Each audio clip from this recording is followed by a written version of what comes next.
Hello everyone. Here's the screen.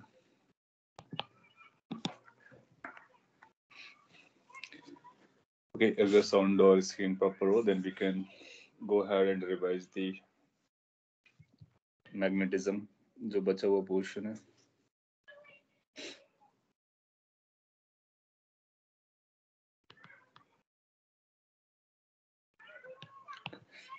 So we revised in the last lecture about magnetic effect of current. So current की वजह से कितना magnetic field आती है, basically by Savart formula or law, that was integration mu naught magnetism में magnetisation. हाँ, उसको भी हम लोग अभी कवर कर लेंगे. Mu naught I upon 4 pi and this goes like dl cross r cap या r vector divide by r cube. इससे बहुत सारी बॉडीज की वजह से या बहुत सारे करंट डिस्ट्रीब्यूशन की वजह से मैग्नेटिक फील्ड के एक्सप्रेशंस आते हैं. We had them in the last lecture. उसके आगे हम लोग जानेंगे कि और भी क्या क्या इफेक्ट्स आते हैं मैग्नेटिक फील्ड, जो कि मैग्नेटिक फील्ड में अगर किसी चार्ज का करंट को रखते हैं.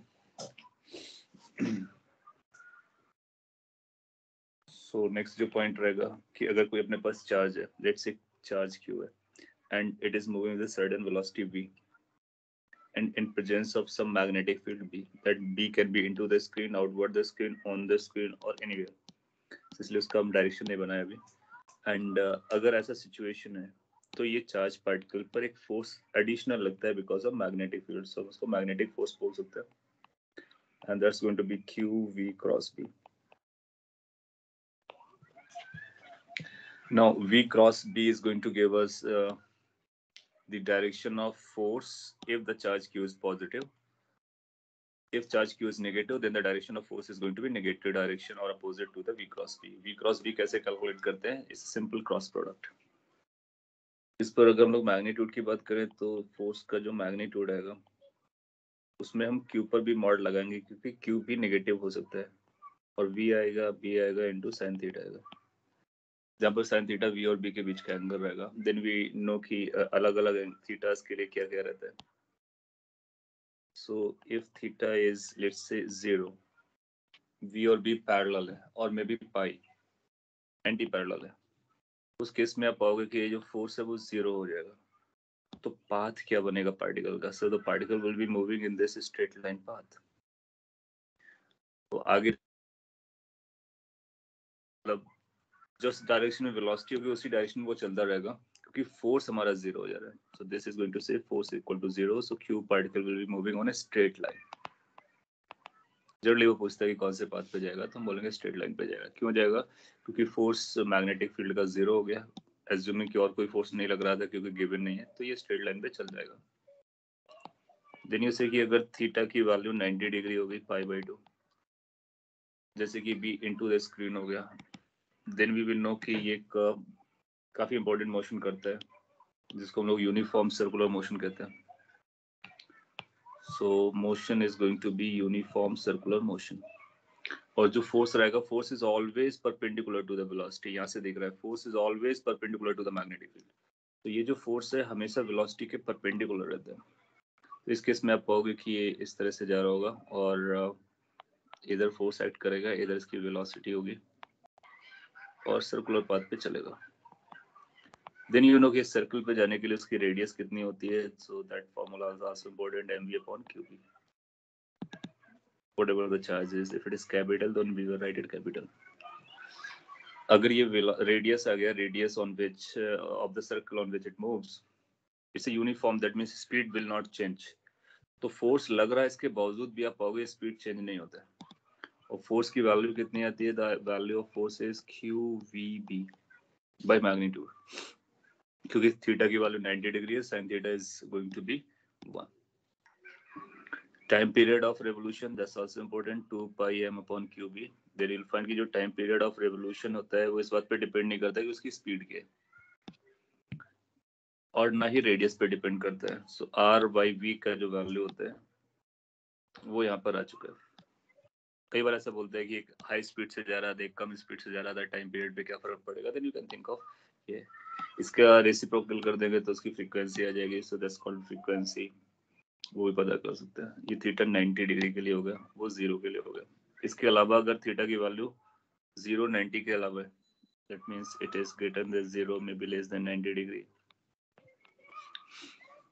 उस केस में यू विल फाइंड कि कुछ ऐसा डायरेक्शंस दिखेंगे और उसका पाथ स्ट्रेट लाइन ही नहीं होगा, ना ही प्योरली सर्कुलर होगा, दोनों को कॉम्बिनेशन रहेगा। जनरली आपसे पूछता रहता है किस थीटा पे क्या बनेगा, तो अकॉर्डिंगली हम लोग बात कर सकते हैं। लेट्स से मैग्नेटिक फील्ड की डायरेक्शन है, वेलोसिटी की डायरेक्शन है, तो हम लोग वेलोसिटी के दो कंपोनेंट करते हैं, एक parallel to the magnetic field, एक perpendicular to the magnetic field.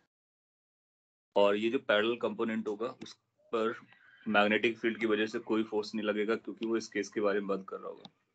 तो because of this parallel component it has to go on a straight line. और दूसरा कंपोनेंट का मैग्नेटिक फील्ड से जो एंगल है वो 90 डिग्री है, सो that is of the second case, वो सर्कल पे जाएगा।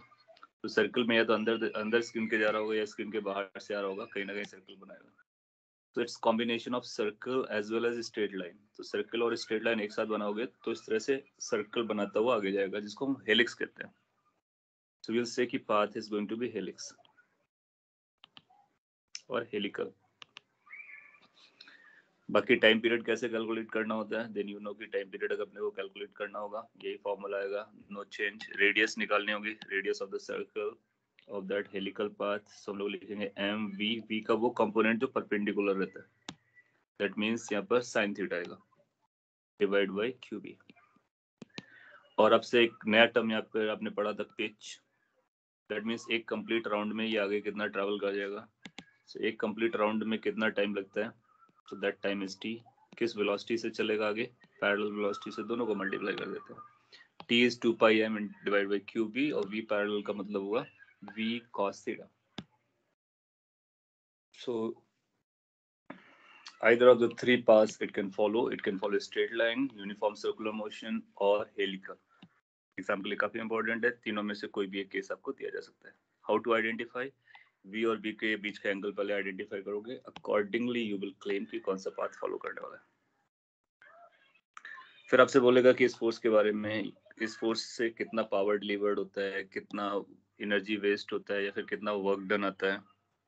तो हम लोग जानते हैं work done force dot displacement होता है, जिसका जो डिस्प्लेसमेंट होगा वो इस डायरेक्शन में होगा, फोर्स इस डायरेक्शन में, तो दोनों के बीच का एंगल 90 हर मोमेंट पे रहेगा।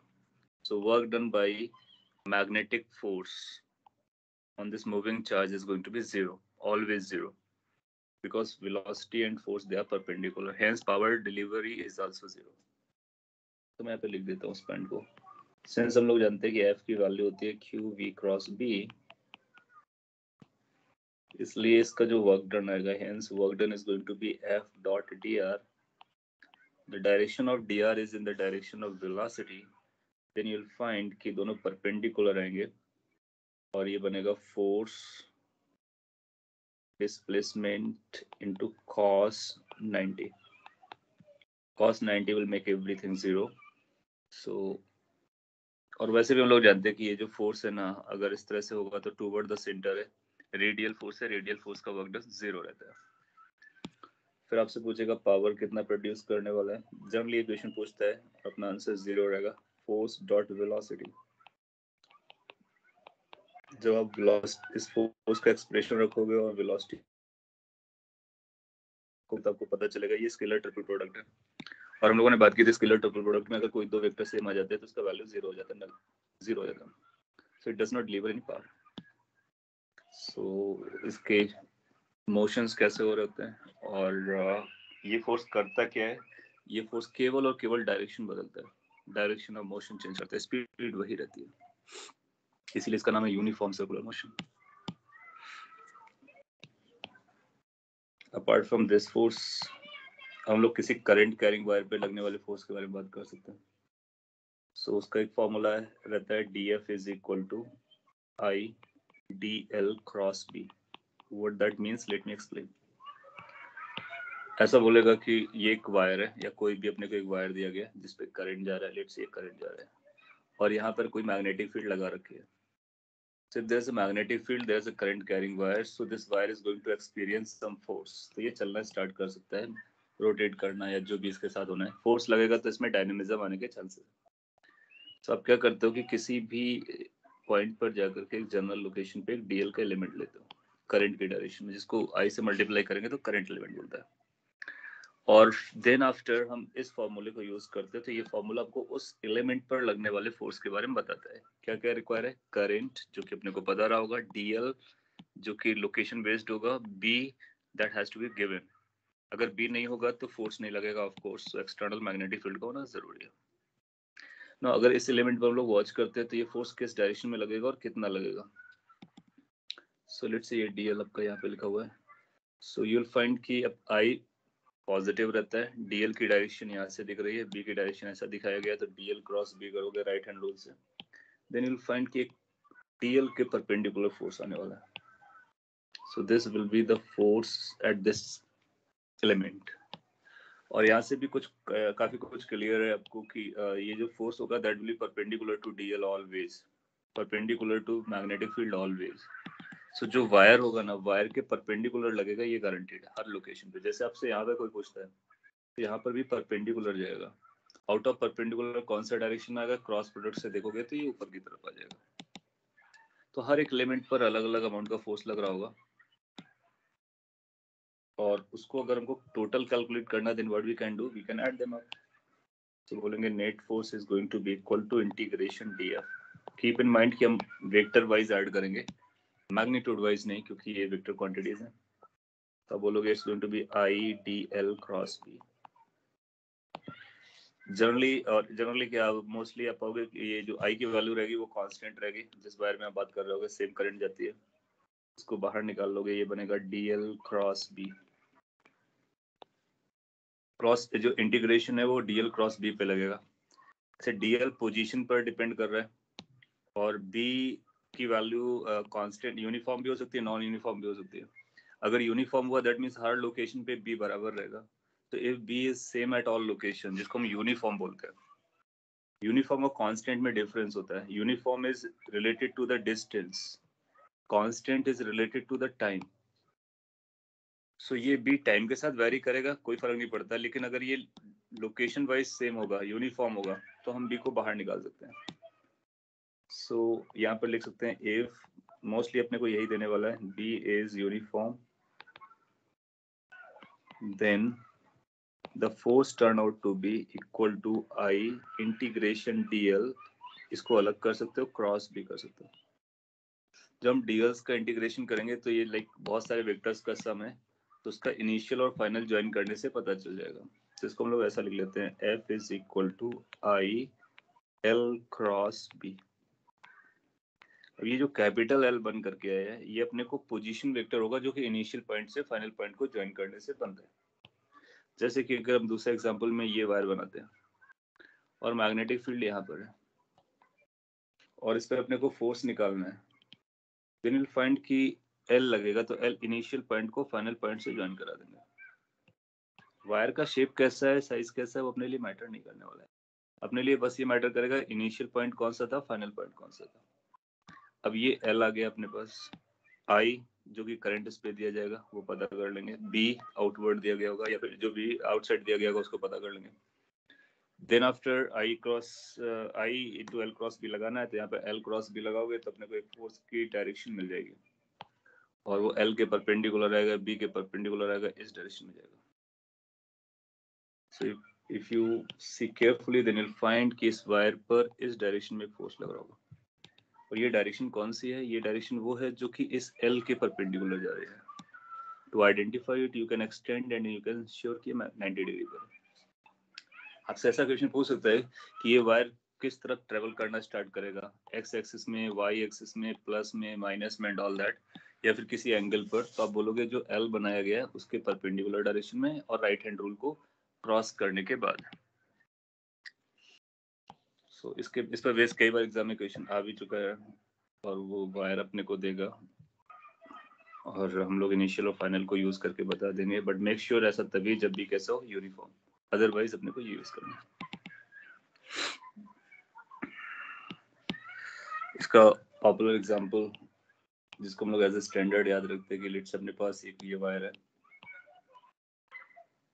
और एक ये वायर है, ये लॉन्ग इनफाइन, ये पैरेलल वायर्स है, and they are having currents let's say I1 and I2 same direction में या फिर अपोजिट डायरेक्शन, उनके बीच का गैप D है। सबसे पूछ सकता है कि whether they attract each other or repel each other. If they attract or repel, then what is the amount of force that they apply on each other? So idea वही है कि first की वजह से इसके पता करते हैं कि कौन से मैग्नेटिक फील्ड में सेकंड रखा गया है। तो यू विल राइट कि फर्स्ट का जो मैग्नेटिक फील्ड आएगा वो इनटू आएगा यहाँ पर, उसके हर एक लोकेशन पे पाया जाएगा। और इसका जो मैग्नेटिक फील्ड होता है वो केवल डी पे डिपेंड करता है और सब जगह डी सेम है। इसका मतलब आप पाओगे कि इसके हर एक पॉइंट पर डी जो B1 आएगा उसकी वैल्यू वही रहेगी। Then you can take any element on this maybe like this, और इस पर DL क्रॉस B लगाओगे। जब DL क्रॉस B कर रहे होगे then you realize कि उस पर एक फोर्स लगेगा, वो इस डायरेक्शन में आएगा। और इसका मतलब अल्टीमेटली सभी एलिमेंट पे जो फोर्स आने वाला वो इसी डायरेक्शन में आने वाला है, तो फिर टोटल फोर्स भी इस डायरेक्शन में आएगा। तो अगर फर्स्ट ने सेकंड को अपनी तरफ पुल किया तो सेकंड फर्स्ट को भी अपनी तरफ पुल करेगा। That means force is going to be attractive in nature. इसका एज अ रिजल्ट हम लोग याद रख लेते हैं, so they will attract each other. अगर हम किसी एक की करंट की डायरेक्शन रिवर्स कर देते हैं तो रिपेल करना स्टार्ट करेगा। सो वी रिमेंबर कि सेम डायरेक्शन में करंट जाएगा तो अट्रैक्ट करेगा, अपोजिट डायरेक्शन में जाएगा तो रिपेल करेगा। कितना फोर्स लगता है तो फोर्स नहीं निकालते, rather force per unit length calculate करते हैं, and that comes out to be mu naught I1 I2 divide by this is going to be इसकी जो मैग्नेटिक फील्ड यहाँ पर आएगी it's going to be 2 pi, so that's going to be 2 pi d। क्या लिखा गया अगर ध्यान से ऑब्जर्व करो तो ये लिखा हुआ है मैग्नेटिक फील्ड ऑफ 1 है ना, और ये हो गया BI इंटू L इधर आ गया था, तो ILB टाइप का फोर्स लगा करके प्रूव कर लिया गया। ये याद रख सकते हो, और इसका प्रैक्टिकल लाइफ में भी कर सकते हो। 2 बार आप वायर पैरेलल इस तरह से करंट लेकर के रख दो और कोई फोर्स एक्ट ना करे, then you will find they will come closer to each other. तो थ्योरेटिकल क्वेश्चन में पूछ सकते हैं आपसे। Sir yes, so like if अगर वायर कॉन्वर्जिंग है या फिर डाइवर्जिंग रहेंगी तो एलिमेंट लेके सॉल्व करना पड़ेगा या डेरिवेशन से जाना पड़ेगा? हाँ अभी स्ट्रेट है, डेरिवेशन से आपको जाना पड़ेगा क्योंकि अभी स्ट्रेट वायर्स है तो उनके बीच का गैप बराबर जा रहा है। सो मैग्नेटिक फील्ड हमको हर पॉइंट पे सेम मिल रहा है, और ये जो हम लोगों ने निकाला फोर्स पर यूनिट लेंथ निकाला, अगर आपको किसी लेंथ तक निकालना है तो लेंथ से मल्टीप्लाई कर सकते हो, बट अगर वो स्ट्रेट नहीं है then we need to go with integration. Location matter कर दिया।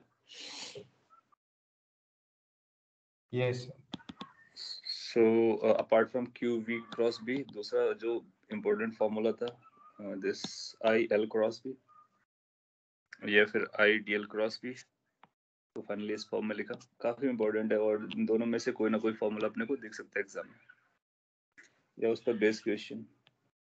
फिर आपसे ऐसा बोल सकता है कि not only electric field but we also have a magnetic field present, so दोनों का फोर्स कंबाइंड लॉरेंज फोर्स जिसको हम लोग बोल सकते हैं, ये आएगा F is equal to QE plus QV cross B। So this is total force because of electric as well as magnetic field on a charged particle. So अगर charged particle rest पर होगा तो मैग्नेटिक जीरो हो जाएगा और otherwise magnetic और electric दोनों act करेंगे। और इस कंडीशन में आपको कुछ फील्ड देकर के कुछ के बारे में बता सकता है। So this vector plus this vector must be equal to the force direction. Generally आपसे ऐसा बोलेगा, नॉर्मली ऐसा बोलता है कि Q चार्ज है, V वेलोसिटी से आपने थ्रो किया हुआ है और ये अनडेविएटेड जाता है। तो अगर ये अनडेविएटेड जाएगा इसका मतलब है नेट फोर्स जीरो आना चाहिए। तो जब नेट फोर्स जीरो आएगा तो इसका सम जीरो हो जाएगा। तो यहाँ से E और V क्रॉस B आपस में अपोजिट होने चाहिए, इक्वल एंड अपोजिट। और फिर वेलोसिटी की डायरेक्शन अपने को पता है, B की डायरेक्शन पता होगी तो E की डायरेक्शन हम डिसाइड कर सकते हैं। सो पॉइंट इज कि अगर F जीरो आता है नेट फोर्स तो हम लोग ये क्लेम करते हैं कि E की वैल्यू जो आती है वो माइनस V क्रॉस B के बराबर आती है। एंड फिर क्रॉस प्रोडक्ट का डायरेक्शन के साथ यूज करके हम E की डायरेक्शन और मैग्नीट्यूड दोनों निकाल लेते हैं और दोनों तरफ मॉड लगाएंगे तो मैग्नीट्यूड आ जाएगा, डायरेक्शन अपने को क्रॉस प्रोडक्ट से मिल जाती है। या फिर और भी कोई क्वेश्चन पूछेगा तो अकॉर्डिंगली हम यहाँ से यूज करके बता सकते हैं। तो total force is going to be this much. तो ये तो फोर्स हो गया चार्ज पार्टिकल या फिर करंट कैरिंग एलिमेंट किसी मैग्नेटिक फील्ड में लगता है, रखा होता है तो किस तरह से उस पर फोर्स एक्ट कर रहा होता है। नाउ इसके बाद में अगर अपने पास कोई करंट कैरिंग लूप है, सो ये जो करंट कैरिंग लूप है और आपसे कोई बोलता है कि इस पर कितना फोर्स लग रहा होगा यूनिफॉर्म मैग्नेटिक फील्ड में, तो हम बोलेंगे ये जहां से स्टार्ट हुआ घूम फिर के वहीं पर आ गया, तो इसका L 0 हो गया। L 0 हो गया तो फोर्स 0 आ जाएगा, क्योंकि फोर्स की वैल्यू थी I L cross B। L initial point और फाइनल पॉइंट को मिलाकर के बनाते हैं। तो हम ये बोल सकते हैं कि यूनिफॉर्म फील्ड में किसी भी क्लोज लूप पर कोई भी मैग्नेटिक फोर्स नहीं लगता है। तो F that is I L cross B is 0 in a closed loop। और जब अपने को मैग्नेटिक फील्ड कैसा पता हो, यूनिफॉर्म पता हो। क्यों 0 होता है? क्योंकि इनिशियल और फाइनल पॉइंट के बीच का गैप 0 होता है, इसलिए L वेक्टर 0 हो जाता है। बहुत इंपॉर्टेंट पॉइंट है।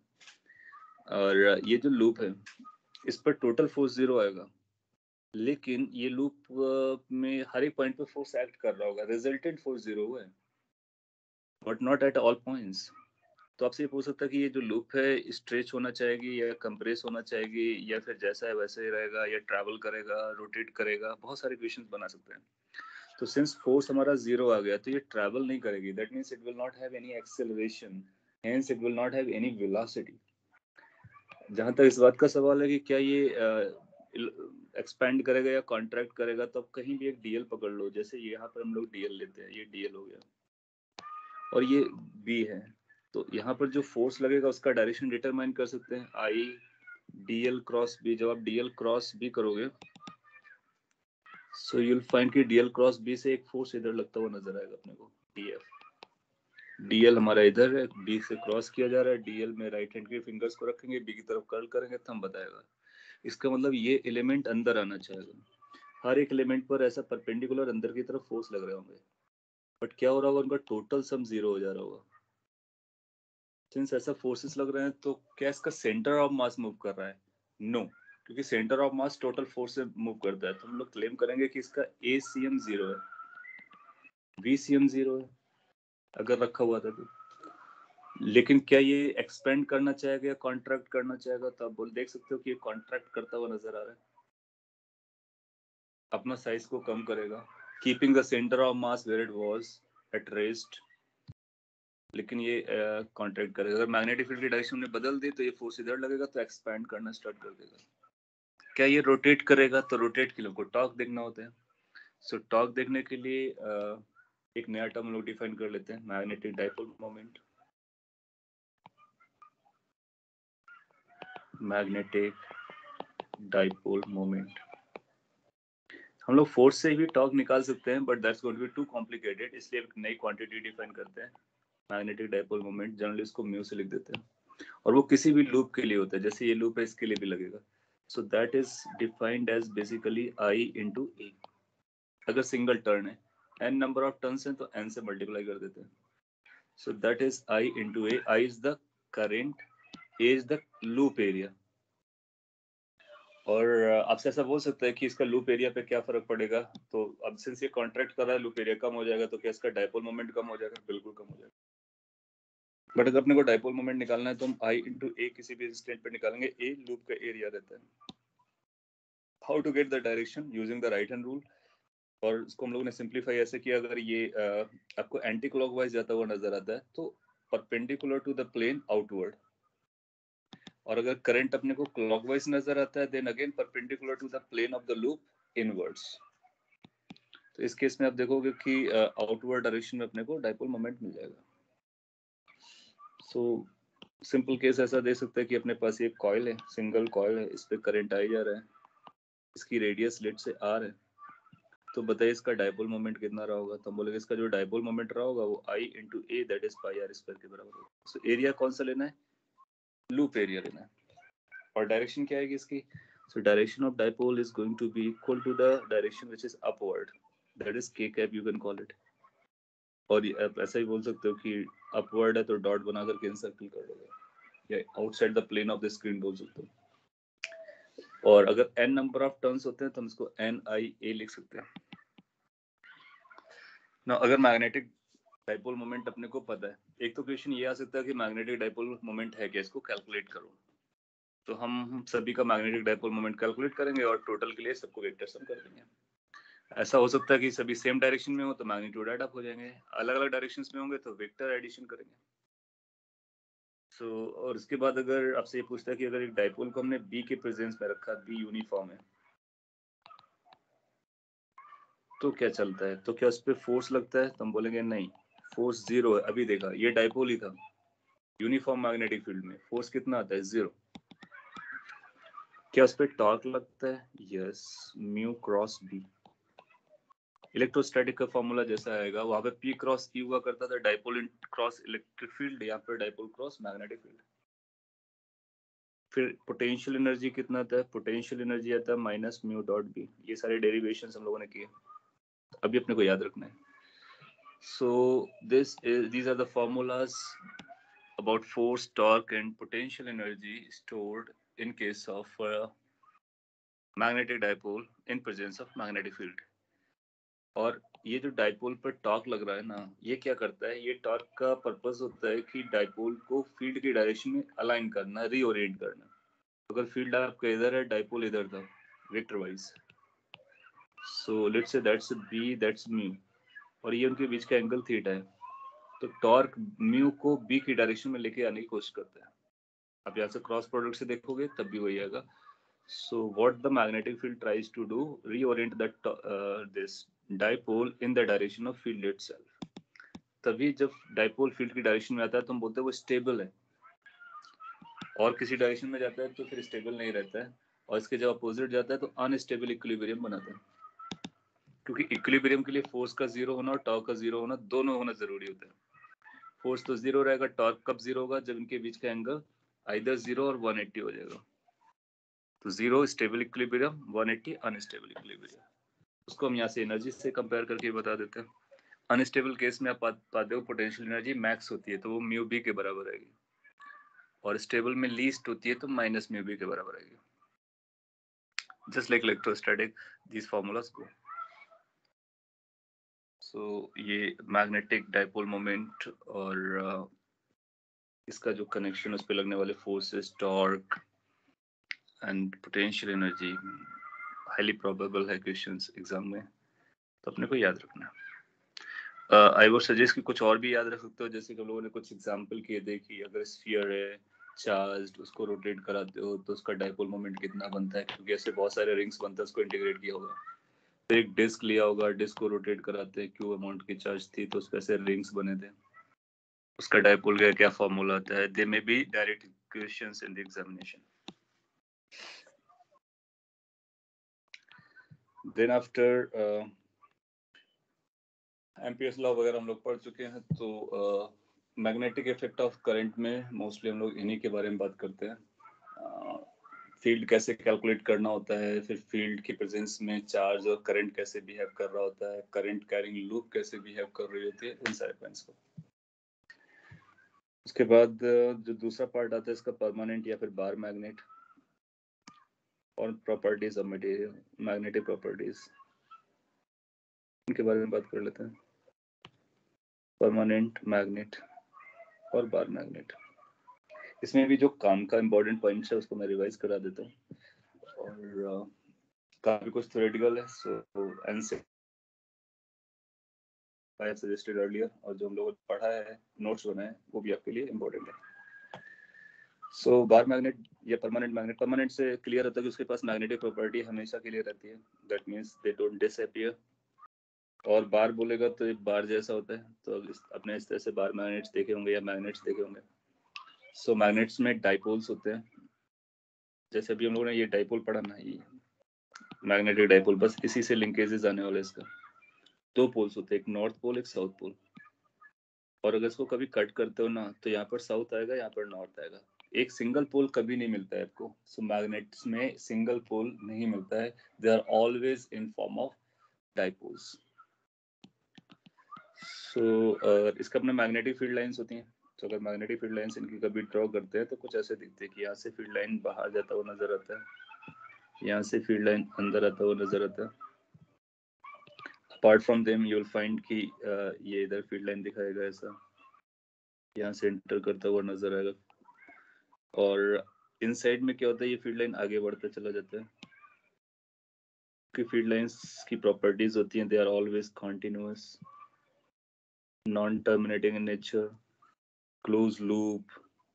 सो यहाँ से कुछ मैग्नेटिक फील्ड लाइंस ऐसे निकलेगा और इससे एंट्री मारेगा बाहर, और अंदर अंदर भी आएगा। Similarly, it will come from North Pole and go inside from the South Pole and run from South to North inside. So इस तरह की फील्ड लाइंस को हम लोग ड्रॉ कर देते हैं।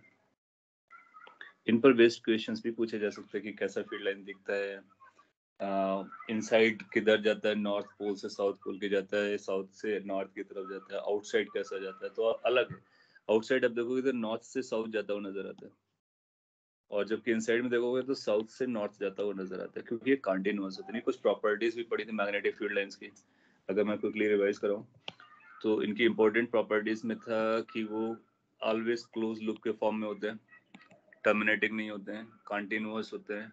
जहाँ पर ज़्यादा इनकी पॉपुलेशन होती है, डेंसिटी ज़्यादा होती है, वहाँ पर मैग्नेटिक फील्ड का मैग्नीट्यूड बड़ा होता है। जैसे अगर आपसे कोई बोलता है कि एक पॉइंट हमने यहाँ पे लिया 1, एक पॉइंट यहाँ पे लिया 2, किस पॉइंट पर मैग्नेटिक फील्ड ज्यादा रही होगी? जाहिर सी बात है 1 पॉइंट पर, क्योंकि यहाँ छोटा सैंपल हो, यहाँ छोटा सैंपल हो, यहाँ फील्ड लाइन सबको ज्यादा मिलेंगे या कम मिलेंगे।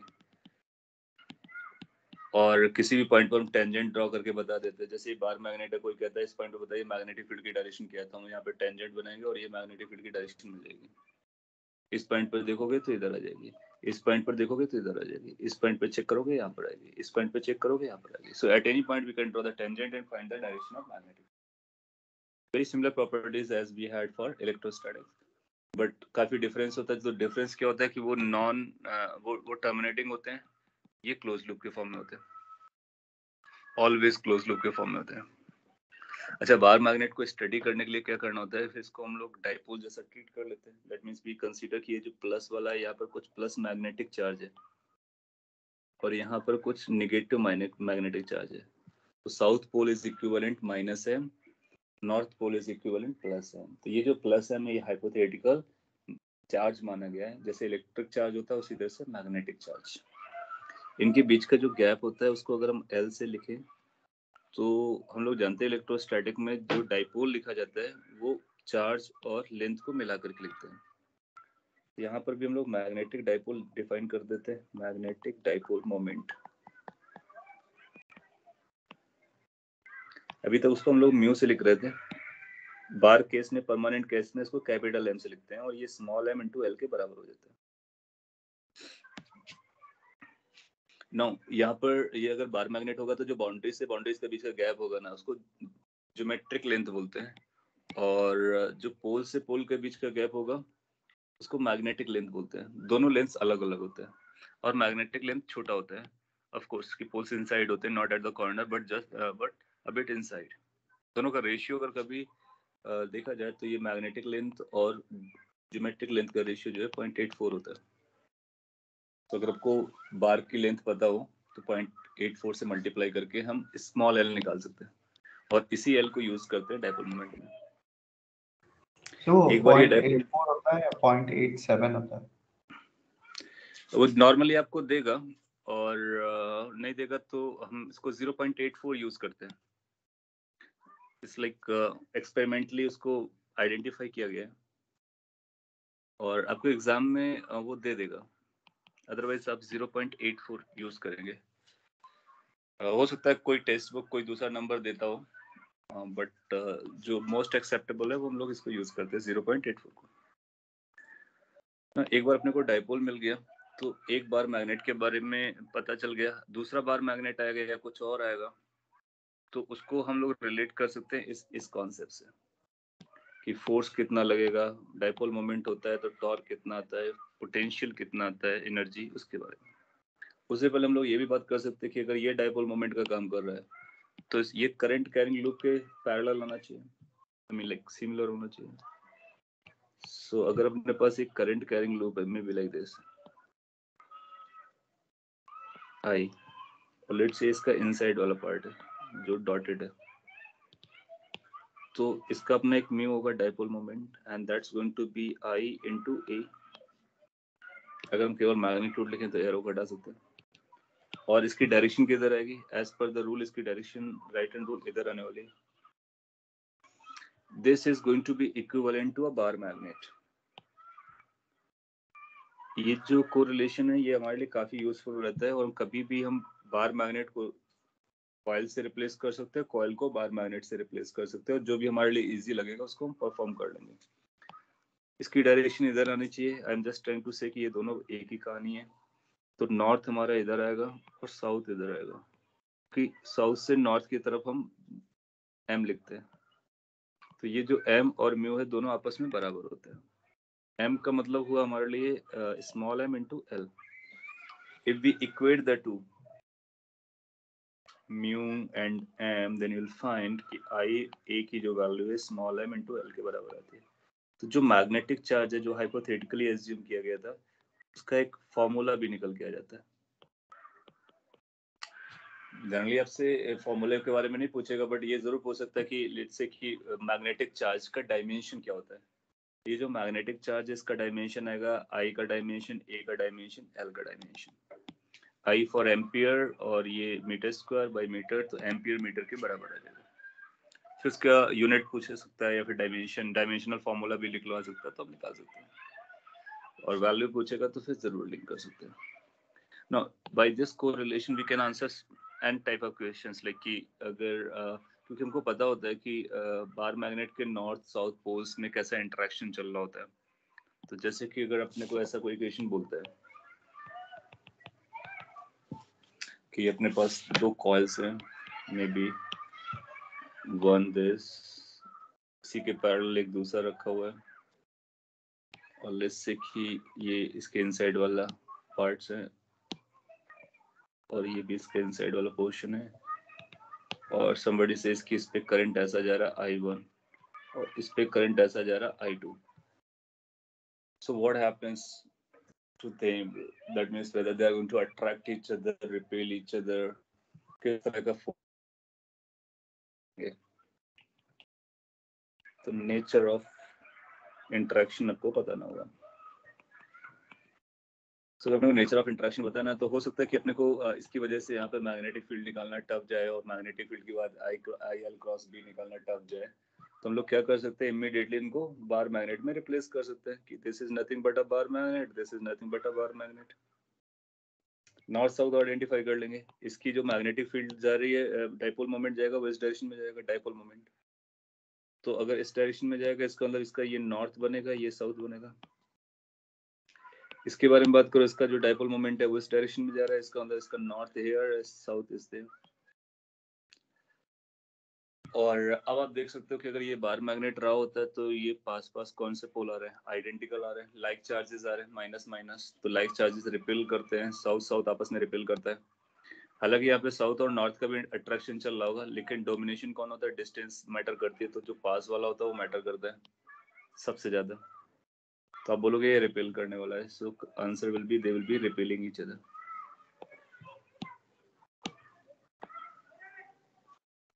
और वैसे भी अब ये से कोरिलेट हो रहा होगा कि ये तो पैरेलल वायर वाला केस किया था ना, सो सेम डायरेक्शन में करंट जाता है तो अट्रैक्ट करता है, अपोजिट डायरेक्शन में रिपेल करता है। तो यहाँ पर भी कहीं ना कहीं अपने को दिख रहा है कि इधर जा रहा है, ये इधर जा रहा है, तो कम ये पैरेलल वायर्स जैसे दिखेंगे, तो ये एक दूसरे को रिपेल करेंगे।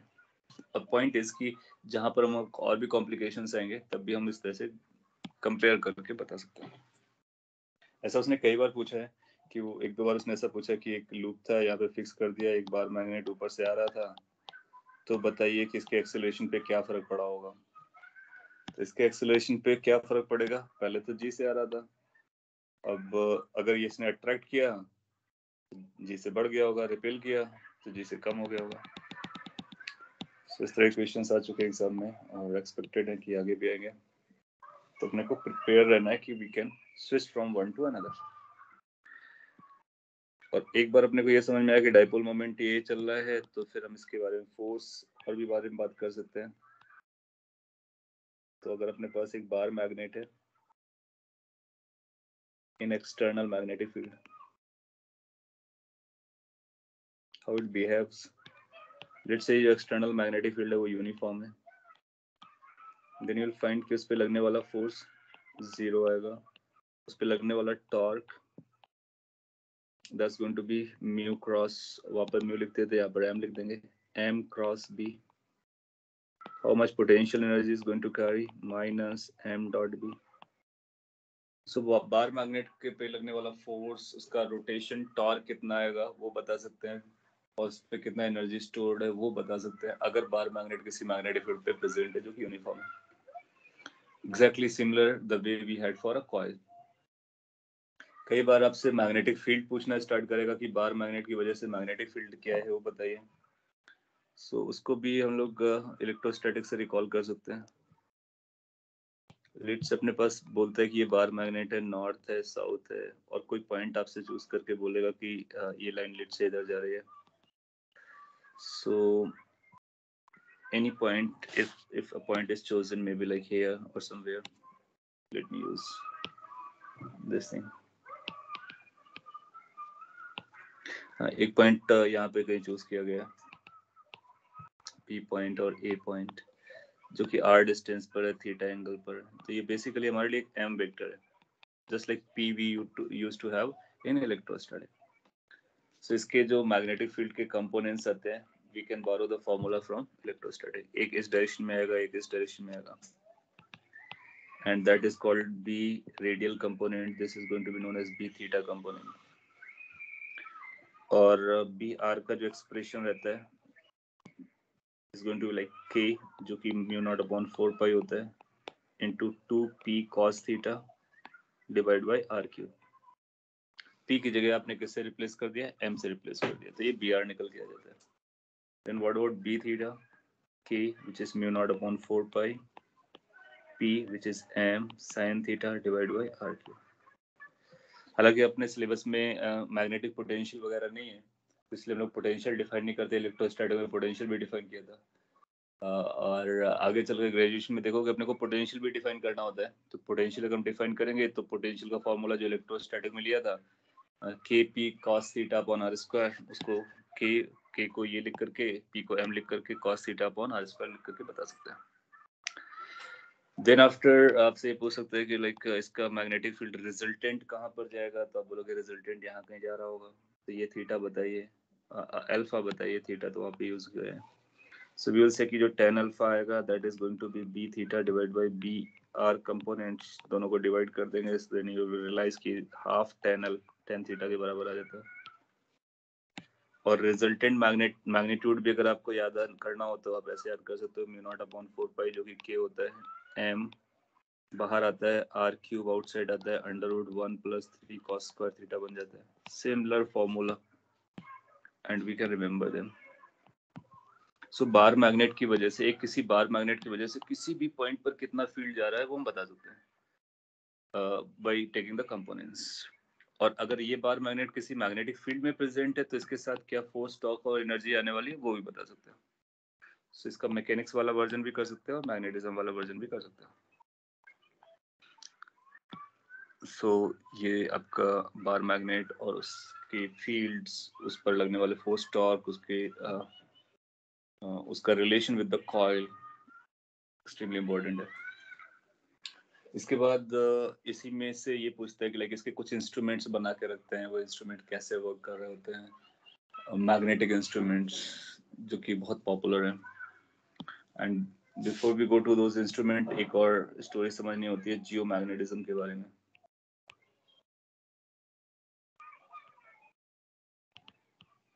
जियोमैग्नेटिज्म. So what is geomagnetism? नाम से क्लियर है, जियो मतलब अर्थ, अर्थ की मैग्नेटिक फील्ड को लोग जियोमैग्नेटिज्म बोलते हैं. अर्थ के पास मैग्नेटिक फील्ड होती है जो हमारे लिए बहुत यूजफुल है, बहुत सारा काम करती है. सो अगर इसको हम स्फेरिकल पार्ट को अर्थ मानते हैं तो इसका जो मैग्नेटिक एक्सिस है वो इस तरह से बेंड है एज ऑफ नाउ, वो बदलता रहता है उसका एक्सिस. तो ये ज्योग्राफिकल एक्सिस है, मैग्नेटिक एक्सिस है. ये जो नॉर्थ है ये ज्योग्राफी का है, तो ये साउथ भी ज्योग्राफी का है. ये नॉर्थ मैग्नेटिज्म का है, सो ये नॉर्थ साउथ मैग्नेटिज्म का हो जाएगा. बिकॉज जो ज्योग्राफी के नॉर्थ साउथ है वो हमेशा के लिए वही है, लेकिन जो मैग्नेटिज्म के नॉर्थ साउथ है वो बदलते रहते हैं. थाउजेंड्स ऑफ और 10,000 ऑफ ईयर्स में वो घूमते फिरते रहते हैं. इस समय ये जो एंगल है वो रफली 11.5 डिग्री के आसपास है। सो पॉइंट इज कि ऐसा प्रिज्यूम किया जाता है कि किया जाता था, अब तो हमारे पास काफी एडवांस थ्योरीज हैं, कि यहाँ पर एक बार मैग्नेट फंसा हुआ है और उसी बार मैग्नेट की वजह से अपने को मैग्नेटिक फील्ड्स मिलती हैं। तो जो अपने को आउटसाइड मैग्नेटिक फील्ड दिखती है वो बार मैग्नेट की जैसी ही होती है। उसका ये नॉर्थ होता है बार मैग्नेट का, ये साउथ होता है। तो ये जो नॉर्थ साउथ है ये बार मैग्नेट के हैं। अगर इनसाइड वाले पार्ट, अर्थ के इनसाइड में जो मटेरियल है, जो चर्निंग ऑफ आउटर कोर है, आप अर्थ का स्ट्रक्चर पढ़ोगे तो आउटर कोर है, आउटर कोर मोल्टन स्टेज पर है, और जब ये घूमता है तो उसमें आयंस है, आयंस रोटेट करते हैं। आयंस अगर सर्कल पे रोटेट करेंगे देन यू विल फाइंड कि वो डाइपोल बनाएंगे, और उन्हीं डाइपोल के कनेक्शन को ही बार मैग्नेट कहते हैं। क्योंकि अभी आपने देखा कि एक डाइपोल को हम किससे, एक करंट कैरिंग कॉइल को हम बार मैग्नेट से रिप्लेस कर सकते हैं, और बहुत सारे बार मैग्नेट आपस में जुड़ जाएंगे तो एक बड़ा बार मैग्नेट बनाएंगे। मतलब यहाँ पर अगर नॉर्थ होता है, यहाँ साउथ होता है, तो सो एक बड़ा बार मैग्नेट जैसा ये दिखता है। तभी मैग्नेटिक फील्ड लाइंस अगर आप अर्थ की वॉच करोगे तो कुछ ऐसी दिखती है आपको, यहाँ से बाहर आती हुई नजर आती है और यहाँ से अंदर जाती हुई नजर आती है। ये मैग्नेटिक फील्ड लाइंस अपने को दिखती नहीं है, इसको एक्सपेरिमेंटली हम लोग पता कर सकते हैं। और ये कुछ ऐसा रहता है, नॉर्थ से साउथ की तरफ जाती हुई नजर आते हैं। इस साइड से भी जाएंगी, सभी साइड से जा रही होती है, जैसा भी थोड़ी देर पहले ड्रॉ किया था, एग्जैक्टली वैसे ही। तभी आप अर्थ के सरफेस पे कभी पाए जाते हो, जैसे कि यहाँ पर हो। तो यहाँ पर जब आप रहोगे तो आप देखते हो कंपास नीडल या फिर कोई भी मैग्नेटिक चीज को रखते हैं ना, तो वो इधर पॉइंट आउट करती है, क्योंकि उसकी मैग्नेटिक फील्ड अपने को यहाँ मिलेगी टेंजेंट के डायरेक्शन में, और वो नॉर्थ पोल को इंडिकेट करती है। So magnetic field of earth कुछ ऐसे कॉम्प्लिकेटेड होते हैं, और उसको अगर समझना है तो उससे पहले अपने को ये बार मैग्नेट की मैग्नेटिक फील्ड आना जरूरी है, और फिर बार मैग्नेट का ओरिएंटेशन कैसा है वो समझ लेंगे तो अपने को याद आ जाएगा कि हाँ किस तरह से रहता है ना। जब हम कोई लेबोरेटरी में एक्सपेरिमेंट करते हैं मैग्नेटिज्म से रिलेटेड, तो अपने को अर्थ की मैग्नेटिक फील्ड का ख्याल रखना पड़ता है, और अर्थ की मैग्नेटिक फील्ड को आइडेंटिफाई करने के लिए 3 बेसिक एलिमेंट्स चाहिए होते हैं। वो एलिमेंट्स आपके लिए इंपॉर्टेंट है, जैसे एक पहला बताया था मैंने, डिक्लिनेशन। ये डिक्लिनेशन को हम लोग थीटा से इंडिकेट करते हैं। ये अपने को बताता है कि जो मैग्नेटिक मेरिडियन है और जो जियोग्राफिकल मेरिडियन है उसके बीच का अंतर, डिफरेंस क्या है, उसके बीच का एंगल क्या है। अब ये जियोग्राफिक मेरिडियन और मैग्नेटिक मेरिडियन क्या होता है, तो उसको मैं एक बार फिर से बता देता हूँ। ये जो एक्सिस है, इसको और लेट से कोई पॉइंट जो हमारे इंटरेस्ट का है उसको ज्वाइन करके एक प्लेन बनाया जा सकता है। क्योंकि कोई भी एक लाइन और कोई भी एक पॉइंट जो कि लाइन पे नहीं है, उनको मिला करके अगर आप एक प्लेन बनाओगे तो आपको केवल और केवल एक ही प्लेन बनता नजर आएगा। वो जो प्लेन बनता है उसको बोलते हैं जियोग्राफिकल मेरिडियन। फिर हम लोग क्या करते हैं कि ये जियो मैग्नेटिक में एक्सिस लेते हैं और फिर उसी पॉइंट को लेते हैं और दोनों पॉइंट को मिला करके एक और प्लेन क्रिएट करते हैं, तो उस प्लेन को बोलेंगे जियो मैग्नेटिक मेरिडियन। उन दोनों के बीच का जो भी एंगल आएगा, उस प्लेन के, उन दोनों प्लेन के बीच के एंगल को डिक्लिनेशन कहते हैं। फिर एक दूसरा टर्म बताया होगा, डेप या इंक्लिनेशन, उसको डेल से इंडिकेट करते हैं। और एक तीसरा एलिमेंट होता है जिसको बोलते हैं horizontal component of magnetic field, that means BH. ना अगर अपने को समझना है कि ये क्या चल रहा है थोड़ा सा डिटेल में, तो ये जो सेंटर पॉइंट होगा सी होगा। आपने जो 2 प्लेन लिए थे, उन दोनों प्लेन में ये सी कॉमन था, पी कॉमन था, तो सीपी वाली लाइन कॉमन रही होगी। और अगर हम इसको एक नए तरीके से बनाए तो लेट से कि अगर अपने पास यहाँ पी था और यहाँ पर सी था, तो ये पीसी लाइन जो है वो दोनों प्लेन में कॉमन रहनी चाहिए। So it would be like, और it may be like this, कि अपने पास एक ये प्लेन हो जाए, ये जो स्क्रीन में बनाया जा रहा है। सी को थोड़ा सा और करेक्ट कर देते हैं सो दैट किसी में कोइंसाइड कर जाए। सो एक ये प्लेन हो गया, और दूसरा प्लेन होगा जो कि पीसी को फिर से कॉमन करेगा, लेकिन इस प्लेन पर नहीं होगा जिस प्लेन पर स्क्रीन बनी है, तो मे बी लाइक प्लेन से बाहर आ रहा होगा ऐसा, लेकिन अभी भी पी और सी उस पर लाई कर रहे होंगे। सो ये दो प्लेन आप अगर ऑब्जर्व कर पा रहे हो तो अपना काम हो गया है। एक स्क्रीन में प्लेन है और दूसरा प्लेन स्क्रीन से बाहर आ रहा है और दोनों पी पॉइंट और सी पॉइंट को कैच कर रहे हैं। तो इसमें से एक जियोग्राफिकल मेरिडियन है, एक जियोमैग्नेटिक मेरिडियन है, प्लेन है। जियोग्राफिकल कौन है? जो जियोग्राफिक एक्सिस को रखता है। मैग्नेटिक जियोमैग्नेटिक कौन है? जो मैग्नेटिक एक्सिस को रखता है। इन दोनों के बीच के जो एंगल है ना, उसी को हम थीटा कहते हैं। सो लेट्स से कि ये जो प्लेन है ये अपना जियोग्राफिकल है, जियोग्राफिक है, और ये जियोमैग्नेटिक है।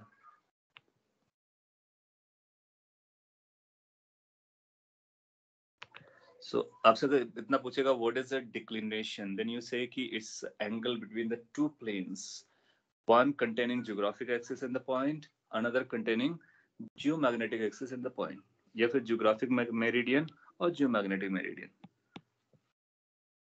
इसके बाद डिक्लिनेशन क्या आता है? तो सिंस ये जियोमैग्नेटिक प्लेन है तो इसका नॉर्थ, लेट से इसका नॉर्थ इधर कहीं है, लेट से, तो जहां भी नॉर्थ या फिर ये अपना हॉरिजॉन्टल डायरेक्शन है, फॉरगेट अबाउट द नॉर्थ, तो जो horizontal component of magnetic field आएगा वो पी पॉइंट पर हॉरिजॉन्टल डायरेक्शन में आएगा और वर्टिकल कंपोनेंट आएगा टूवर्ड द सेंटर। क्योंकि अर्थ के सरफेस पे हमारे लिए हॉरिजॉन्टल का मतलब क्या हो? जो सरफेस की टेंजेंशियल हो। वर्टिकल का मतलब क्या हो? सरफेस के अंदर जो कि सेंटर की तरफ जा रहा हो। सो उन टर्मिनोलॉजी से this is vertical component of magnetic field, this is horizontal component of magnetic field. So अपने को दो एलिमेंट यूज हो गए, एक डिक्लिनेशन यूज हो गया, एक horizontal component of magnetic field हो गया। नाउ ये तीनों एलिमेंट मिलकर के अपने अर्थ की मैग्नेटिक फील्ड पूरा बताते हैं। दैट मींस जो नेट मैग्नेटिक फील्ड होगी वो इसके बीच में कहीं लाई कर रही होगी। और कौन से प्लेन पे? जियोमैग्नेटिक मेरिडियन वाले प्लेन पे। बी से कितना एंगल पर है उस एंगल को हम इंक्लिनेशन कहते हैं। सो बी से बी एच से बी कितने एंगल पर है, दैट इज कॉल्ड अल्फा। यहाँ पे क्या अल्फा नहीं डेल बोलते हैं, तो डेल बोल देते हैं, डेल बोला है। सो जनरली डेल ही यूज किया जाता है। तो theta is declination, del is inclination, और इसको डिप भी कहते हैं, और दिस इज पीएच कंपोनेंट। आप देखो कि जियोग्राफी को पता होती है, that means we know coordinates of the locations. तो जियोग्राफी के पॉइंट ऑफ व्यू से हम ये पता कर लेते हैं कि ये स्क्रीन वाला प्लेन कौन सा है, दैट मींस जियोग्राफिक प्लेन कौन सा है।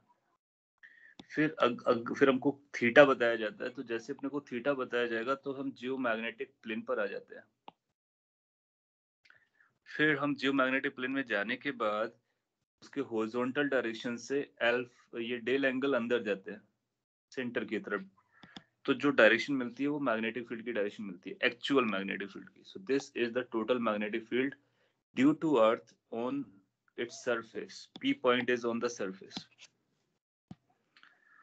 और अभी तो अपने को डायरेक्शन मिल गया, लोकेशन मिल गई, अब हम इसका मैग्नीट्यूड भी निकाल सकते हैं। कैसे कैलकुलेट करेंगे मैग्नीट्यूड? अब देखोगे जो बी एच होगी, B H must be equal to B cos alpha, क्योंकि उसका कॉस कंपोनेंट, इसका मतलब B must be equal to B H divide by alpha बोल दिया, डेल है बेसिकली वो कॉस डेल। अपने को बी एच भी पता है, डेल भी पता है, तो ये नंबर पता होने से अपने को क्या मिल जा रहा है?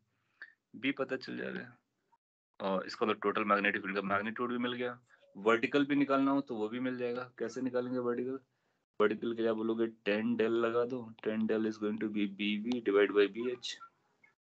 बी एच अपने को पता है, डेल भी पता है, तो बी वी भी निकल आएगी। सो पॉइंट इज की इंटायर इंफॉर्मेशन ऑफ फील्ड के बारे में हम बता सकते हैं अगर अपने को ये एलिमेंट्स पता हो। डिटेल में बहुत ज्यादा तो नहीं पूछता है, बट डेफिनेशन पूछ सकता है, और जितने इंपॉर्टेंट पॉइंट्स हम लोगों ने हाईलाइट किए उनके बारे में पूछ सकता है। फिगर देकर के पूछ सकता है कि बताइए कौन सा कंपोनेंट किसके बारे में बोल रहा है। सो बीएच जो होता है वो हमारे लिए एक्सपेरिमेंट्स में बहुत यूज आता है। तो जो आगे इंस्ट्रूमेंट हम अभी देखने वाले हैं उन इंस्ट्रूमेंट में आप पाओगे कि इस बीएच की अपने को जरूरत पड़ने वाली है। सो कुछ इंस्ट्रूमेंट्स हैं, मैं इनको क्लियर रिवाइज करा देता हूँ। तो ये मैग्नेटिज्म वाला पोर्शन अपना कंप्लीट हो जाएगा।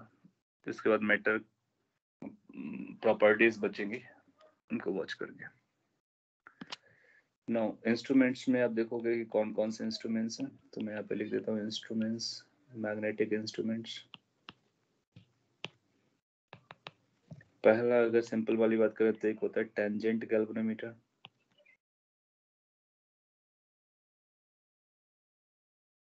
गैल्वेनोमीटर इसलिए करंट को मेजर कर रहा होगा, तो ये करंट को मेजर करता है मैग्नेटिक फील्ड को यूज करके। आइडिया क्या रहता है? आइडिया पे अगर मैं इंपॉर्टेंस दूं तो लेट्स से कि अपने ये नॉर्थ डायरेक्शन है और जो हॉरिजॉन्टल कंपोनेंट होता है वो नॉर्थ डायरेक्शन को पॉइंट आउट करता है। तो इसका मतलब है हमारे पास लेट्स एक पॉइंट है यहाँ पर, इस पॉइंट पर अगर हम फील्ड को देखेंगे तो एक फील्ड हमारे पास नॉर्थ की डायरेक्शन में ऑलरेडी एग्जिस्ट कर रही होगी, आप कोई करंट कैरिंग वायर लेकर के आए या ना लेकर के आए, that's always there because of earth ना। इसके बाद हम अगर एक काम करते हैं कि एक कॉइल लेकर के आते हैं, सर्कुलर कॉइल में भी लाइक दिस, और इस तरह से रखते हैं कि ये जो पॉइंट है वो इसका सेंटर पॉइंट हो। हॉरिजॉन्टल भी रख सकते हैं, जनरली हम लोग हॉरिजॉन्टल रख लेते हैं सो दैट कि वो एंगल मेजर करना हमारे लिए आसान रहता है। सो अगर इसको हमने यहाँ पे प्लेस कर दिया और इस पे करंट चला दी मे बी लाइक दिस, और लेट्स से कि ये इस तरह से इसका इनसाइड वाला पॉइंट है, देन यू विल रियलाइज कि एक और यहाँ पर मैग्नेटिक फील्ड आ जाएगी इसी सेंटर पॉइंट पे, वो ये हो जाएगी। ये कॉइल की वजह से आ रही है।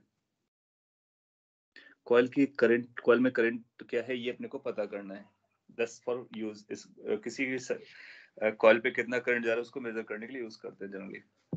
इसकी रेडियस क्या है वो अपने को बताई जाएगी, लेट्स से इसकी रेडियस ए है। सो हम लोग ये जरूर कह सकते हैं कि जो मैग्नेटिक फील्ड बी है एज पर the formula is comes out to be mu naught I divide by twice A. Centre पर किसी कॉइल के mu naught I upon twice से होती है। अगर उसके पास एक टर्न है, एन नंबर ऑफ टर्न्स होंगे तो हम लोग एन से मल्टीप्लाई कर देते हैं। तो मैं यहाँ पे एन लिख देता हूँ सो दैट कि नंबर ऑफ टर्न्स का भी काउंट होता रहे। ना हमारे पास एक कंपास नीडल होता है जो मैग्नेटिक फील्ड की डायरेक्शन बताता है। तो जब आपने ये कॉइल नहीं रखा था तो वो नॉर्थ की तरफ पॉइंट कर रहा था, उस पर एक डायल होता है, सिंपल होता है, बहुत यूजफुल होता है। तो वो पॉइंटर पहले इधर जा रहा था नॉर्थ की डायरेक्शन में, ये पे जीरो था। यहाँ पर एंगल मार्क्स होते हैं कि जैसे ये 90 डिग्री आ जाएगा, फिर इधर 180 डिग्री आ जाएगा एंड ऑल दैट। जैसे ये फील्ड आया तो आप देखोगे कि अब रिजल्टेंट फील्ड इधर कहीं आएगा, तो पॉइंटर हमारा शिफ्ट होकर के यहाँ कहीं आ जाएगा। और जैसे ही पॉइंटर शिफ्ट हुआ तो ये कितना एंगल है ये अपने को तुरंत पता चल जाएगा। लेट्स सपोज थीटा है, तो theta we can easily measure just by having a compass needle at the centre location. अपने को अगर थीटा पता चल गया सो थीटा बेसिकली यही कहने की कोशिश कर रहा है कि इसका रिजल्टेंट फील्ड कहाँ पर है, और वो जो रिजल्टेंट फील्ड है उसका यहाँ से जो एंगल बन रहा है दैट इज थीटा। तो एक लॉ होता है tangent law of perpendicular fields. Basically ये दो परपेंडिकुलर फील्ड्स हैं उसमें tan लगा देते हैं, तो tan थीटा की जो वैल्यू आएगी that's going to be b divide by bh। Now b अपने को पता है, bh लोकेशन से पता चलेगा, थीटा हमको यहाँ से मेजर हो गया है और i की वैल्यू अपने को पता करनी है, तो b पता चल जाएगा तो i भी पता चल जाएगा। So we write it like b is equal to bh tan theta. Further we go and we write it as like mu naught n I divided by twice a is equal to bh tan theta. So we can write like I कितना जाने वाला है is going to be like twice a bh divided by mu naught into n tan theta. इसको अगर ध्यान से observe करो तो सारे नंबर्स अपने को पता होंगे। एक कॉइल में कितना रेडियस रखा है वो हम ऑलरेडी मेजर कर सकते हैं, म्यू नॉट पता होता है, एन पता होता है, बीएच नोन होगा क्योंकि अर्थ के सरफेस पे हर एक पॉइंट पे कितना मैग्नेटिक फील्ड है उसको हम निकाल सकते हैं। और जब लेबोरेटरी में आप एक्सपेरिमेंट करोगे तो लेबोरेटरी में जनरली बीएच की वैल्यू मिलती है, अवेलेबल रहती है। जैसे ग्रेविटी की रहती है उसी तरह से बीएच की भी रहती है। हालांकि ग्रेविटी हर जगह पे 9.81 जैसा ले सकते हैं, बीएच बदलता रहता है तो लोकेशन स्पेसिफिक रहेगा। थीटा अपने को यहाँ से मेजर हो गया, इसका मतलब हम आई मेजर कर सकते हैं।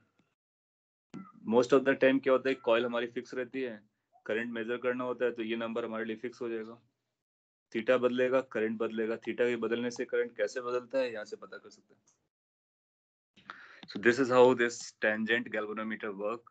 व्हाई वी से टेंजेंट, क्योंकि इसमें tangent law of perpendicular field लगाया गया tan थीटा ये, सो इसलिए इसका नाम टेंजेंट है। और दूसरा गैल्वेनोमीटर है because we measure the current and we are using the magnetic field, not electric field or potential or anything else. So ये भी काफी important instrument है और जो भी पूछेगा या तो फॉर्मूला से रिलेटेड या फिर किस तरह से मेजर करते हैं, कौन कौन से कॉन्सेप्ट इन्वॉल्व है, we need to take care of them. इसके बाद जो दूसरा इंस्ट्रूमेंट हम लोग यूज करने वाले हैं दैट में भी जो अपने लिए इम्पोर्टेंट है, डिफ्लेक्शन मैग्नेटोमीटर। ऐसा पढ़ा होगा, डिफ्लेक्शन मैग्नेटोमीटर। ये टर्म्स हो सकते हैं थोड़े से स्ट्रेंज लग रहे हो, लेकिन ओवर द टाइम आप पढ़ोगे तो अपने को याद रह जाएंगे। इसमें दो पोजीशन बताए होंगे, एक tan एक tan B। कैसे वर्क करता है, इस पे भी एक डायल रखते हैं हम लोग, इनफैक्ट एक अरेंजमेंट होता है और एक स्केल होता है। आइडिया एग्जैक्टली वही है। यहाँ पर भी हम लोग क्या करते हैं, परपेंडिकुलर मैग्नेटिक फील्ड्स में टेंजेंट लॉ लगा रहे होते हैं। और इसका पर्पस क्या है, पर्पस भी पूछा जा सकता है, तो हम बोलेंगे purpose is to find out bar magnet का मैग्नेटिक मोमेंट। और ऐसा बोल देते हैं M/BH निकालते हैं, फिर अगली बार MBH निकालेंगे, फिर दोनों को मल्टीप्लाई करके डिवाइड करके पता कर लेते हैं। एनीवे सो यहाँ पर लेट से ये नॉर्थ की डायरेक्शन है, तो ये 0 बना होगा, पॉइंटर हमारे यहाँ पे लगा होगा। इनिशियली पॉइंटर इधर पॉइंट आउट कर रहा होगा क्योंकि मैग्नेटिक फील्ड BH रही होगी। फिर हम लोग क्या करते हैं, एक बार मैग्नेट को रख देते हैं। अब जब बार मैग्नेट को सब प्लेस करेंगे, कहाँ पे प्लेस करते हैं मैटर करेगा। लेट्स हमने यहाँ पे प्लेस किया है, दो पोजीशन में रख सकते हैं, एक तो ये पोजीशन में रख सकते हैं और एक ये पोजीशन में रख सकते हैं। इसी तरह से इसको हम 10A 10B पोजीशन कहते हैं। तो दोनों पोजीशन में कौन सी पोजीशन है वो अपने को याद रखनी होगी। लेट्स से हमने इस तरह से रखा, लेट्स से कि वी हैव प्लेस कि ये नॉर्थ है और ये साउथ है। इसका सेंटर कहाँ पे फॉल कर रहा होगा, उसकी डिस्टेंस हमको पता चल जाएगी, ये वाली डिस्टेंस यहाँ से सेंटर से लेकर के। So this distance we call it as a D। वो तो अपने को स्केल से, यहाँ पे स्केल लगाओ तो स्केल बता देगा कहाँ पर। दूसरा पॉइंट, इसको हम इसके बिल्कुल सेंटर पे रखते हैं सो दैट कि इसकी खुद की फील्ड आ जाए। आपको आइडिया समझ में आ रहा होगा क्यों ऐसा किया गया, क्योंकि एक और फील्ड अब यहाँ पर एक्ट करना स्टार्ट हो जाएगी इस डायरेक्शन में, और एक पहले से एग्जिस्ट कर रही थी इस डायरेक्शन में। एक का नाम था BH और अभी जो आ रहा है वो B आ रहा है। इन दोनों का जो रिजल्टेंट आएगा वो यहाँ कहीं आएगा। सो जो डिफ्लेक्शन का पॉइंटर होगा वो यहाँ कहीं चल रहा होगा, और कितना डिफ्लेक्ट हुआ है ये एंगल हम इजीली मेजर कर सकते हैं डायल को देख करके। तो ये एंगल अपने को नोन हो जाएगा। एक बार ये एंगल नोन हो गया, देन वी कैन से कि जो tan थीटा आएगा that has to be equal to B divide by BH। तो फॉर्मूला भी अभी वही जा रहा है, B is equal to BH tan theta. Now B क्या है, नाउ इस केस में जो B आ रहा है वो magnetic field of bar magnet है। इससे पहले वाले केस में जो हम लोगों ने B यूज किया था that because of current carrying circular coil की वजह से था। सो यहाँ पर B का फॉर्मूला अपने को पता है, B की वैल्यू अभी थोड़ी देर पहले लिखी थी, म्यू नॉट। ये इसके एक्सिस पर है तो थीटा की वैल्यू 0 है, तो केवल रेडियल कंपोनेंट सरवाइव कर रहा है और ये कंपोनेंट 0 है। तो ये mu naught upon 4 pi into 2 times M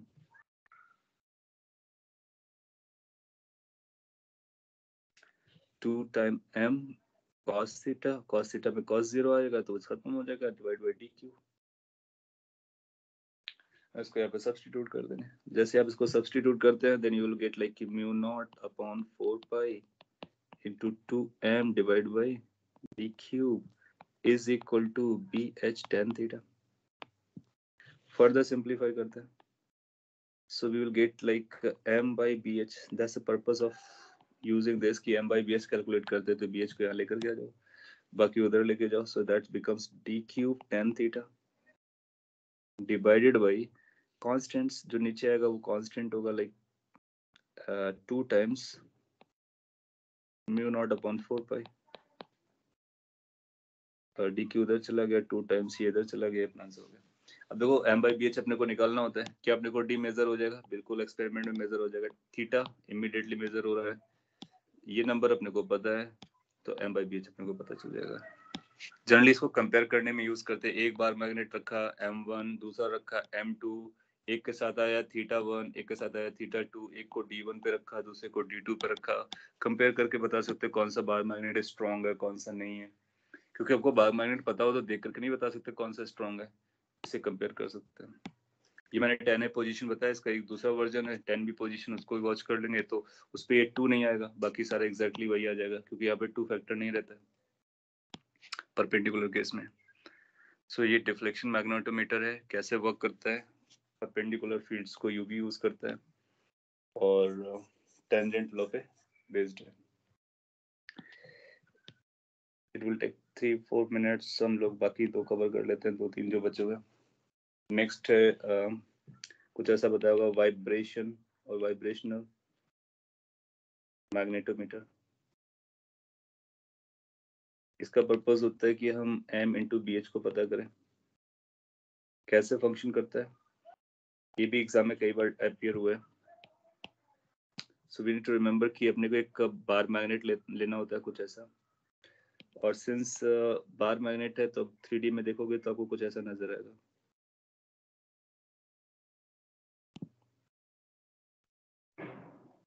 Some sort of this. फिर क्या करते हैं, इसको एक थ्रेड से सेंटर से हैंग करा देते हैं ऐसा, और इसको थोड़ा सा ट्विस्ट करते हैं। सो ये वाइब्रेट करना स्टार्ट करता है, ओसिलेट करता है। उस ओसिलेशन के टाइम पर हम इसका टाइम पीरियड मेजर करते हैं, और टाइम पीरियड की वैल्यू जो आती है उसको 2π/I/m/BH से लिखते हैं। इसका डेरिवेशन क्या होगा, तो ये टाइम पीरियड का फॉर्मूला अपने आप में बहुत इंपॉर्टेंट है। और टाइम पीरियड कितना आएगा उसको हम क्लॉक से मेजर कर सकते हैं कि कितनी बार कितने टाइम में कंप्लीट राउंड कर रहा है, तो ये अपने को क्लॉक से मिल जाएगा।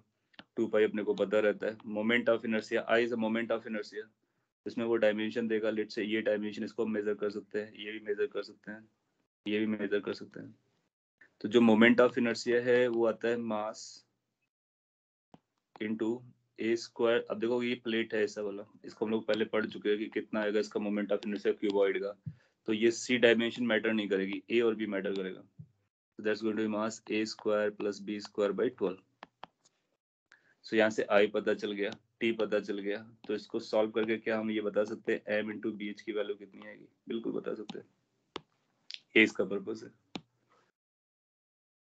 और ये कैसे आया था, इसको थोड़ा सा ट्विस्ट किया था, रिस्टोरिंग टॉर्क पकड़ा था M क्रॉस B से, उसको सॉल्व किया था, फिर अपने पास ये आ गया था M cross B torque is equal to I alpha. I वहाँ पे अल्फा निकला, अल्फा की वजह से बाद उसके बाद हम निकाल लेते हैं कि इसका टाइम पीरियड क्या आता है। And then there is the last instrument that we talked about, moving coil galvanometer, MCG, moving coil galvanometer.